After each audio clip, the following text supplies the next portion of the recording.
四季。外套脱了又穿真不容易，洋葱穿搭出门前犹豫，天空灰灰，心情也有点拥挤。飞机降落那一刻，我心里想，冲绳应该比台湾更冷吧。没想到阳光对我招手说话，微风温柔像在放假。我在冲绳，天气晴，只穿不长袖就能走一整天。阳光落在蓝色海面，烦恼全都被风吹远。我在冲绳，天气晴，和出发前想的不太一样。原来冬天也能这么晴，真是美好又愉快的假期。街道慢慢人来人往，时间好像走得特别慢。咖啡喝到变成夕阳，每一步都不勇敢。相机装满蓝天白云，心里装着轻松心情。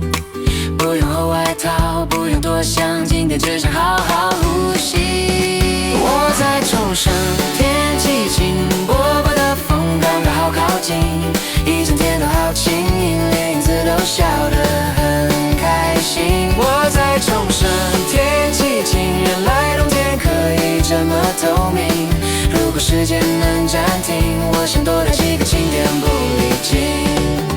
也许会去又是阴雨，也许生活还是忙不停，但至少我记得这里阳光曾经把我抱紧。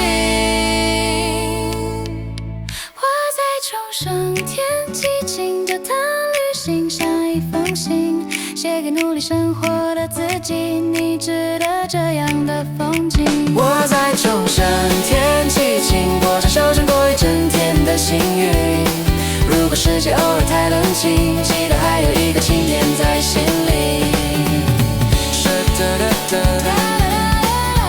哒哒哒哒哒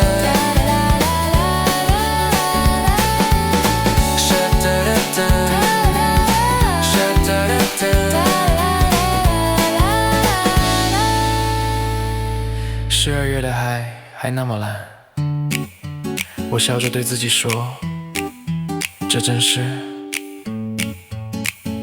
一段美好又愉快的假期。